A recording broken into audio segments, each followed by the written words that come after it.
Hi everyone, in front of me I've got TECNO Spark 20p and let me share with you how to activate automatic system updates on this device.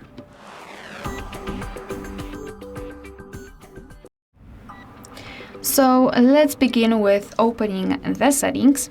And here we have to start with turning on the developer options. So let's go to the very top of the list, tap on My Phone, scroll down and find build number. It should be right here.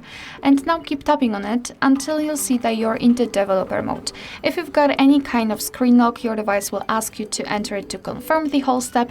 And after that, we can go back to the general settings and scroll down to the very bottom to find the system.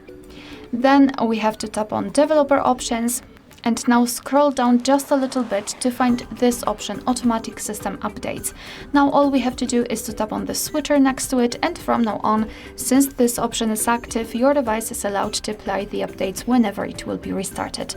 Of course, you can turn this option off just by tapping on the switcher again, and be aware because your device will apply the updates automatically when the update will be available.